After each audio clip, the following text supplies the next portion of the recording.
Welcome to The Man Who Woke Up the Buddha. This is Season 3, Episode 8, God Said to Abraham. Previously, the grandchildren celebrated Bodhi Day in Sid's basement, also now known as Pāli the parrot's new rec room, by giving reports on the acts of kindness they did that day. The day after Sid and his grandchildren celebrated Bodhi Day, he did something incredibly stupid. He went to the library. Usually, that was a smart thing to do.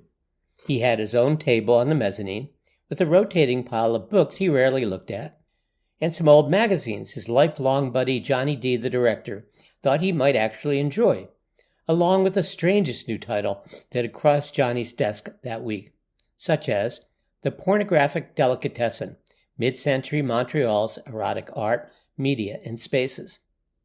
Sid's library office also had a pack of cigarettes he never opened, an ashtray that he used for paper clips and Skittles, a brass lamp, a desktop nameplate that said Reserved, and a Red Sox cap in case he had to browse the shelves incognito. When he walked in, he was greeted by Joni, the new librarian, the one with a tattoo of a peace symbol on the side of her neck. She asked if that was his cute granddaughter who decided to straighten up the books in the 600s. "She got one wrong," Johnny D called from the back office. "I knew the world would come to an end eventually," Sid said, walking into Johnny D's office. "It was a rookie mistake," Johnny said. "The New York Times Recipes of Record is a 641.5973, but so is Joy of Cooking. Of course, Joy of Cooking is written by Irma Rombauer, and the Times one is written by Amanda Hesser. But Zoe was going too fast and was thinking the Times one should be after Rombauer, T after R, when it should have been H before R." "I'm not sure that's an earth-shattering mistake," Sid said, still struggling to work out the alphabetical nuances in his radiated brain. "Agreed. No reason for the world to end now," the Buddha thought. "We just have to come back and try again. Saves all that packing and unpacking." When Sid got up to his office, he was pleased to see that Johnny had left the latest issue of Backyard Poultry on his desk, along with a copy of Flatulence in Popular Culture. For a few minutes he tried to focus on how long a hen can store sperm after mating and how to deal with infected foot pads, also known as bumblefoot. But he was distracted and put the magazines down. "Wait, it was just getting to the good part," the Buddha objected mildly. But Sid had already begun to stare over the mezzanine railing, taking in the familiar view. A panorama of 1800s artifacts, 50s interior decor, and a Christmas tree with the Grinch on top.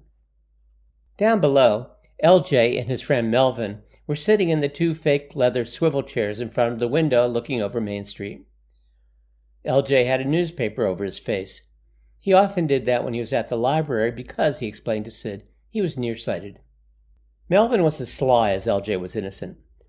When he turned his head and saw Sid up in the mezzanine, he looked baffled. Sid was his white daddy, as Melvin frequently reminded him. How had he managed to get upstairs without giving Melvin coffee money? Sid gave him coffee money so often he considered it the price of admission to the library when Melvin was there, as did a few other people who agreed that Melvin provided some much-needed local color, and they weren't too politically correct not to say so. Finally, Sid tried to get back to his idea of work, so he picked up his magic marker and opened up Backyard Poultry again.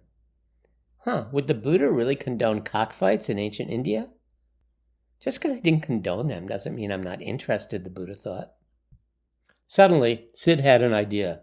Ooh, here comes trouble, the Buddha thought, although he was glad to have a break from his cockfight flashbacks. Sid knew when and how the Buddha celebrated his enlightenment, and how the Bhakti yogis celebrated their relentless devotion, and how Christians celebrated Christmas and Jews Hanukkah.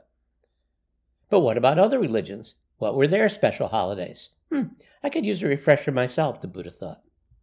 So Sid decided to scan the entire religion section, instead of just the 294s, which were mostly just commentaries about things he had never said 2,500 years ago. Well, I did say a few of them. Let's not throw the Buddha out with the bathwater, the Buddha said. Sid had just begun slumming in the lower 200s when the title Cults jumped out at him. Maybe I should start a cult, he thought. I've heard there's good money in it. Should be easy for a holy man like me to start one. Don't go there, the Buddha thought. but he decided not to go there because he'd heard that people in cults do some weird things. Once Sid had asked Kesey whether he was running a cult.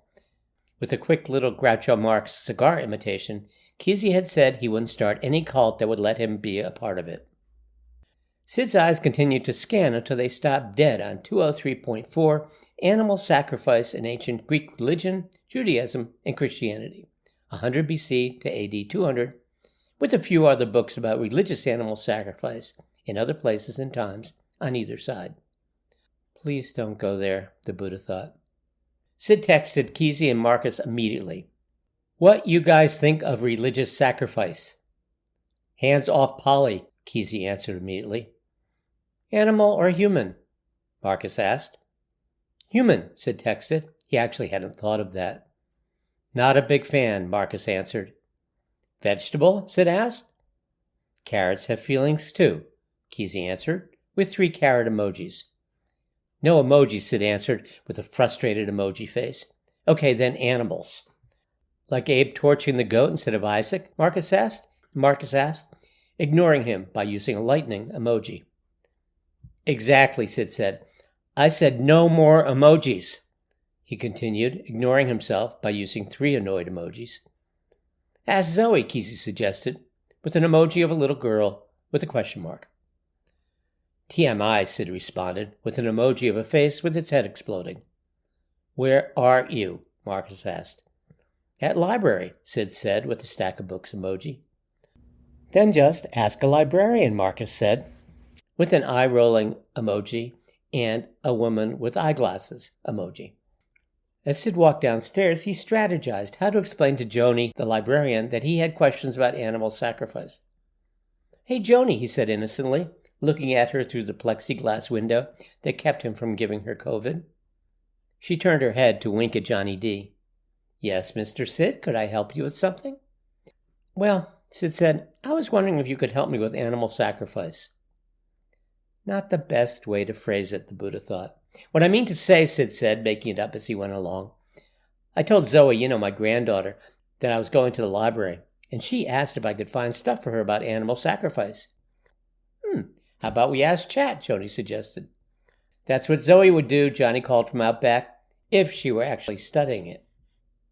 Well, Sid confessed, it's really me who wants to know about it, but only because I want to be able to one-up her when she starts learning about it. Could happen any time. Joni raised her eyebrows. Stop harassing my employees, Sid, Johnny D shouted, laughing. It's okay, Joni said, smiling. I'd be delighted to help you find information about animal sacrifice. She took Sid over to one of the terminals and quickly guided him through the basics of using AI. WTF, the Buddha thought, apologizing to the universe for swearing. I go to all the trouble of teaching people how to still their minds, and they go off and create something that thinks for them? You mean I could ask it anything? Sid asked. Oh, kill me now, the Buddha said. Johnny D came over to watch and imagined how much more bandwidth the library would need if Sid started asking AI questions. Fortunately, Sid had become distracted by the printout that Joni handed him. He had no idea there were so many religions that sacrificed animals. Some even still did. Not just Judaism and Christianity, ancient Greek and Roman religions, Islam, Hinduism, Shaktism, Sikhism, Voodoo, and Yoruba, indigenous religions with unpronounceable names like Candomblé and Santeria. Cowabunga, he thought. The word is Atyu Taman, the Buddha explained. Probably something automata, something or other, Sid guessed. I wonder if we ever sacrificed animals, Sid speculated. Yeah, we aren't big fans, the Buddha thought. At that point, Sid looked up to see Melvin standing there, looking at him accusingly. As Sid reached in his pocket to make his obligatory $5 donation to Melvin's nonprofit, of which he was the only employee, Sid asked, Melvin, what do you think of animal sacrifice? I like myself a good pig roast now and then. What about goat? Mr. Sid, you asking too many questions. I mean, does God really like roasted animals? I'm sure God can cook for himself just fine, Melvin assured Sid. Then why do people do it? There you go asking questions again, Melvin said, rolling his eyes and reaching for Sid's $5. He'd make a great Zen master, the Buddha thought. Sid handed over the bill before beginning to whitewater raft down a torrent of consciousness. Melvin, folks have been killing animals right and left all over the world for thousands of years. Some still do, just to get on their God's good side. It's kind of crazy when you think of it. Of course, we eat animals without giving any God any credit at all, except for people who say grace. But even people who say grace can be pretty demanding, asking God to give them their daily bread and write off their debt and forgive them from all kinds of things they should have done in the first place. That's a lot to ask for one goat, don't you think? Melvin shook his head. They must have roasted your brain when they zapped it. That'll be costing you another $5 making me listen to that white shit. Careful, Melvin, Sid said, briefly returning to their more familiar banter.